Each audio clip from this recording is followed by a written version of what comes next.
C'est bon? Merci. Bonjour à tous. Alors, je suis Élodie Boileux, chargée d'animation pour Bretagne de Développement et Innovation de la filière hydrogène renouvelable. Donc, nous avons le plaisir aujourd'hui, je vais présenter Monsieur Ghislain Cantel de CMV Amphibie, Monsieur Bruno Paris de Lorient Agglomération et Monsieur Mathieu Blanc de Bariec, qui se présenteront chacun plus en détail, de vous présenter l'évolution de la filière maritime bretonne, donc à travers un sujet qui est les cas d'usage témoignant des enjeux industriels de la décarbonation de la flotte bretonne. Donc, je vais prendre ceci pour faire avancer les slides. Ça va être plus pratique. Alors, déjà un arrêt sur image pour vous présenter l'évolution de la flotte bretonne. Aujourd'hui, la région Bretagne a pour enjeu de décarboner tous les usages maritimes et portuaires, et le vecteur hydrogène apparaît comme un vecteur très utile pour ce faire. Diverses études sont en cours. Une d'entre elles nous a permis de déterminer que différents cas d'usage étaient particulièrement susceptibles d'accueillir des motorisations électro-hydrogènes. Parmi certaines d'entre elles, nous pouvons noter notamment les liaisons inter-îles, tous les usages liés à la pêche, en particulier la petite pêche et la pêche côtière, la conchiliculture, etc. Si vous êtes intéressé par le sujet, je vous invite à venir nous rencontrer sur le stand Bretagne C16 et nous serons ravis d'échanger avec vous à ce sujet plus en détail. Je passe la parole tout de suite aux personnes qui sont sur ce plateau. Je vais commencer par Monsieur Paris, qui va présenter un des premiers cas d'usage que j'ai cité à l'instant, celui du navire, de la Transrad, tout simplement. Pardon. Merci Elodie. Bonjour à tous. Donc, Bruno Paris pour Lorient Agglomération. De fait, on a un territoire, nous, qui impose qu'on puisse offrir à nos concitoyens des déplacements, évidemment, transport public, puisqu'on est autorité compétente en matière de mobilité. Et donc, on a un territoire qui nous impose d'avoir des bateaux. Et donc, on a fait le choix, il y a un certain temps, de renouveler une flotte très vieille de bateaux Transrad en optant pour un bateau full hydrogène. Donc ce bateau, il fait l'objet d'un marché global de performance. On a eu entre 2 et 10 candidats. Je ne vous donne pas le chiffre exact parce que c'est confidentiel. Et on est en train d'évaluer ces offres qui ont été faites par un certain nombre de groupements. Et nous attribuerons, on l'espère, assez rapidement, dans les semaines qui viennent, ce marché global de performance. Ça veut dire conception, construction, maintenance sur 10 ans. L'idée, c'est qu'il y aura peut-être derrière, si le premier fonctionne bien, une commande d'un sister ship pour la même opération. Donc en parallèle, il a fallu qu'on mène aussi la mise en œuvre d'une station d'avitaillement bord à quai. Donc là, on a fait le choix, nous, un peu particulier, d'être maître d'ouvrage sur cette station bord à quai. Donc ça y est, elle est identifiée. Le marché global, pareil, de performance a été attribué.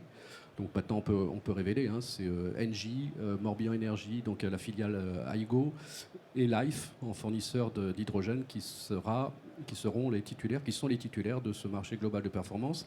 L'échéance, c'est deuxième semestre 2025. Le bateau doit être opérationnel au deuxième semestre 2025. C'est un bateau de moins de 24 mètres, 150 passagers, 40 vélos standards embarqués, avec un temps de travail qui doit avoisiner les 18 heures en continu. Voilà, avec des fréquences. On traverse la rade, donc il y a des opérations d'embarquement, débarquement qui durent une petite vingtaine de minutes. Et donc c'est un certain nombre de transferts qui sont à faire. On a voulu opter pour l'hydrogène parce qu'on veut pouvoir faire en sorte que ce bateau soit utilisé sur n'importe quelle ligne. Le principe de recourir uniquement à des batteries nous aurait contraint à devoir affecter les bateaux uniquement sur une ligne, une petite ligne. Voilà, donc on a étudié différentes hypothèses. On a étudié le GNL, on a étudié le GNV, on a étudié les batteries, etc. Et au final, on a opté pour le full hydrogène. Donc ça sera pile à combustible. On charge des batteries qui entraînent deux propulseurs voilà, et on est à peu près sur des gammes de entre 300 et 400 kW en hélice, en puissance restituée aux hélices, et une consommation, alors selon les candidats, ça fluctue, mais la moyenne, c'est à peu près 150 kg jour d'hydrogène. Voilà. Voilà, juste pour finir, un petit mot, c'est que l'Orient se positionne sur la décarbonation générale des navires, et donc au-delà de l'hydrogène, il y a aussi la propulsion vélique. Donc là, on est, vous savez, un site de course au large assez connu et assez reconnu. Et donc on est en train de déployer avec un certain nombre de structures qui existent à Lorient la construction et l'émergence de cette voie des voiles rigides. Et on a déjà quelques startups qui ont sorti quelques beaux projets. Je pense que les chantiers de l'Atlantique s'installeront en partie sur Lorient pour pouvoir construire des modes XXL. Et j'ai le bonheur aussi de vous annoncer, si vous ne le savez pas encore, que la Commission nationale des titres d'ingénieurs a autorisé l'École nationale d'ingénieurs de Lorient à ouvrir la première filière de formation, donc ingénieur hydrogène et énergie renouvelable. Donc ça ouvrira là en septembre 2023. Et donc on est assez content de cela. Pour vous dire aussi, si vous êtes entreprise, start-up, etc., qu'on a un technocampus qui est en cours de réalisation, qui associera composite et hydrogène. Et on a un fleuron qui est assez intéressant, qui s'installera en premier lieu, c'est Coriolis Composite, qui est donc une entreprise qui fabrique des robots pour tisser, si on veut, le carbone, la fibre carbone. Et donc elle est titulaire d'une entreprise aussi qui fabrique des réservoirs hydrogène. Et voilà. Merci beaucoup. On va essayer de garder un petit temps à la fin pour que vous puissiez poser vos questions aux différents intervenants. J'enchaîne du coup en laissant la parole à Monsieur Mathieu Blanc, Bariec. Merci Elodie. Bonjour à tous. Donc Mathieu Blanc, chef d'entreprise de Bariec Marine à Concarneau. Donc je me fais aujourd'hui le représentant d'un groupement qui a eu la chance de remporter un appel à projet de la région Bretagne, et on remercie la région Bretagne de nous avoir retenus pour ce projet. Donc un groupement d'entreprises concarnois composé de Piaillou Ingénierie, de Méca Diesel, CEMIM, l'architecte naval Coprexma et Marinelec Technologies. Le but de ce projet, c'est de travailler sur la pêche côtière, la chalutier pêche côtière, donc gabarit de bateau autour de 24 mètres, et de regarder comment on peut faire une étude de faisabilité d'intégration d'une pile à combustible à bord de ce type de bateau. Donc on n'est pas sur un projet 100% hydrogène, puisque aujourd'hui on sait d'ores et déjà que ce ne serait pas réaliste par rapport au gabarit et à l'exploitation. Mais on veut voir comment on pourrait introduire ce nouveau vecteur énergétique pour diminuer la dépendance déjà de la filière pêche à l'énergie fossile et à l'énergie gasoil, et également regarder le volet réglementaire.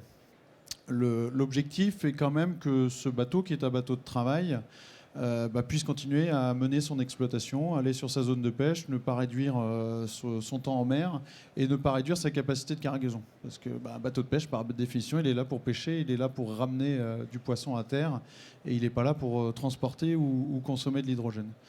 Donc on sait qu'on a des freins réglementaires à lever, et un des aspects forts de ce projet va être de discuter avec les affaires maritimes, avec les sociétés de classification, pour voir comment on peut raisonnablement faire évoluer les réglementations aujourd'hui, notamment en termes d'études de stabilité, de longueur de bateau, pour pouvoir intégrer l'hydrogène, le stockage, et en même temps garder un navire opérant et qui fait son travail. Voilà. Merci beaucoup.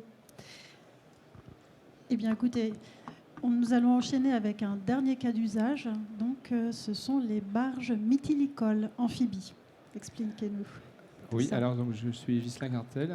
Je suis dirigeant d'un petit chantier, enfin deux petits chantiers navals sur la côte nord Bretagne, et je représente un consortium qui a aussi eu la chance de répondre à un appel d'offres de la région Bretagne pour l'étude du rétrofit de barges existantes. C'est un bon point d'entrée, selon nous, pour étudier cette possibilité d'équiper les barges donc conchilicoles. C'est des gens qui font du coquillage essentiellement, qui ont des amplitudes horaires relativement courtes.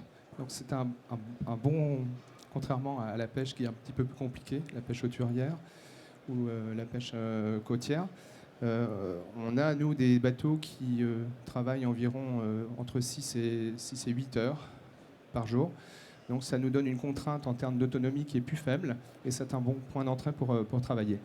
Donc je représente, donc CMV Amphibie est un petit chantier historique qui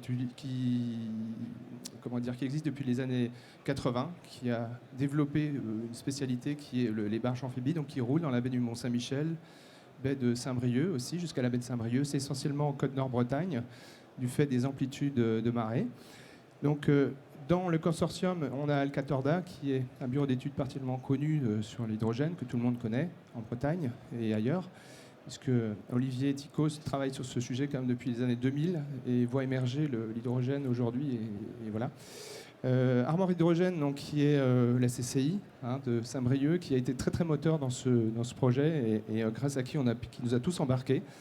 Et donc moi le chantier CMV Amphibie. Europe Technologies, qui est une société un peu plus importante et qui est déjà bien placée dans le secteur hydrogène et équipement. Ils exposent d'ailleurs un container à l'entrée du salon.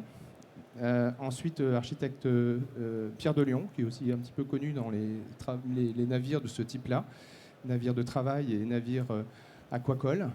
Et puis enfin, la représentation CRC Bretagne Nord, qui est en fait qui représente les utilisateurs, les futurs utilisateurs, parce que ça c'est un point important aussi, on pense, sur l'hydrogène. Il faut absolument qu'on intègre les futurs utilisateurs de ce nouveau moyen énergétique, pour qu'ils sachent l'utiliser, parce que c'est délicat, et il faut qu'il soit intégré dès le départ. Donc voilà, je pense que je fais le tour. Alors, juste une petite image pour vous donner à voir aussi ce que c'est qu'une barge amphibie. Est-ce que vous avez des verrous technologiques que vous souhaitez particulièrement étudier avec Alors, l'idée du projet, c'est tout simplement, donc ces bateaux-là existent, là vous en avez un exemplaire qui a à peu près une dizaine d'années. C'est des bateaux qui sont utilisés pendant une quarantaine d'années environ. Si la coque aluminium reste correcte, si on n'a pas d'atteinte d'électrolyse, etc., on change régulièrement, et c'est notre activité d'ailleurs de changer les moteurs diesel sur ces bateaux-là. On voit jusqu'à 4-5 fois dans la vie du bateau. Et donc là, l'idée, c'est de ne pas changer le plus tôt possible, ne pas changer ces moteurs diesel et essayer d'intégrer soit une pile à combustible, soit un diesel hydrogène. Donc la pile à combustible est plus connue et on a plus d'idées de à quoi ça doit ressembler et comment il faudra la mettre. Le moteur à hydrogène, on espère qu'on ait des disponibilités d'ici la fin de l'année. On va aussi en tout cas intégrer ce moteur-là dans l'étude et vérifier que... Alors la difficulté, c'est effectivement d'intégrer ces systèmes-là sur des bateaux existants qui ont une configuration telle que vous pouvez voir. Et l'idée, ce n'est pas de ne rien changer, enlever juste le moteur diesel et mettre un équipement hydrogène à la place et faire en sorte que tout ça fonctionne. Voilà. Et nous passerons. En fait, l'idée, c'est aussi de faire monter en compétence l'ensemble de l'écosystème, donc chantier naval, architecte, bureau d'études, etc. Et on passerait éventuellement assez facilement sur du neuf par la suite. Mais première étape, on intègre déjà ces moyens-là dans une flotte qui représente aujourd'hui entre 60 et 80 bateaux sur la côte nord-bretonne. Merci beaucoup. Est-ce que vous auriez quelques questions? Non. J'en profite alors pour revenir quelques slides en arrière. Voilà, c'est pour vous partager donc cette vision globale de tout ce qui se passe au niveau maritime et portuaire en Bretagne. Donc là, les cas que nous avons évoqués sont des cas parmi d'autres possibilités d'usage donc du vecteur hydrogène, notamment tout ce qui est aussi navire de service pour les stations offshore. Nous avons fait une présentation hier sur le pavillon du projet ZEF2, donc porté notamment par Zéphyr, Eboré et Piriou. Donc ça, c'est intéressant à noter. Et vous remarquez aussi qu'au-delà de ce qui se passe aujourd'hui, c'est tout un historique que nous avons en Bretagne, qui a démarré d'ailleurs des expériences telles que Energy Observer. Voilà, donc à découvrir, et nous sommes à votre écoute pour vous présenter en détail tout cela. Est-ce que vous souhaitez rajouter un petit mot? Non? Pas de questions? Ah si.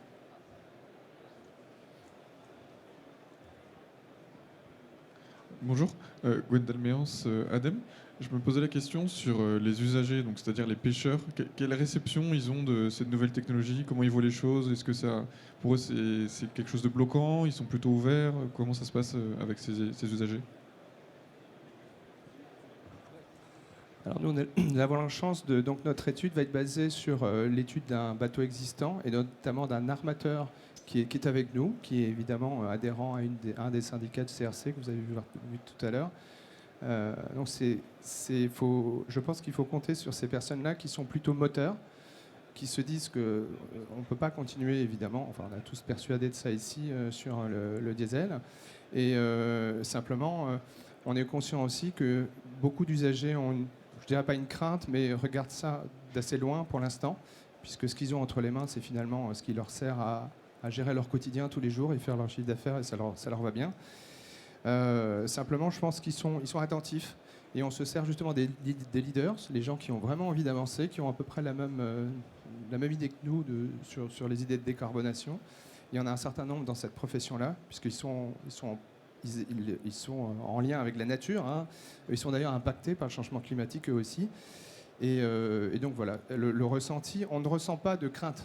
On ressent juste une certaine... Bon, c'est toujours pareil, dans tous les projets, il y a toujours des gens qui sont des leaders, et c'est eux, et derrière, ça suit. Pour compléter, nous, sur le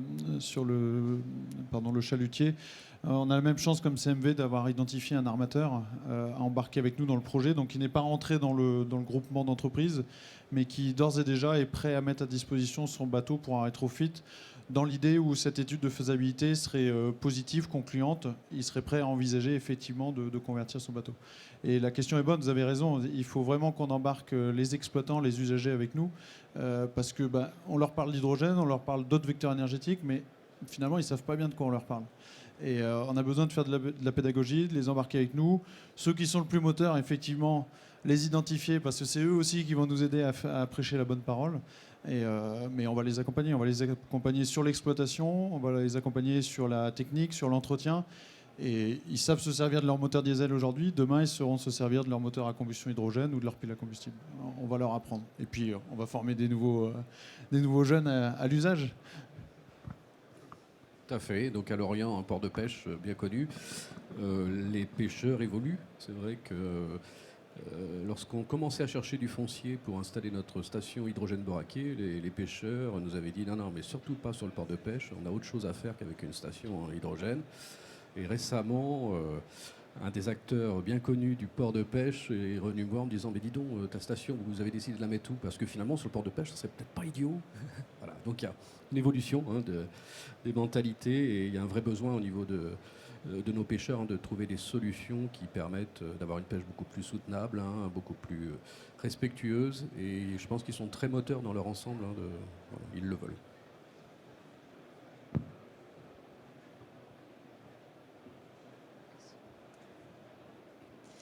Merci à tous. Eh bien, bonne journée et puis à bientôt.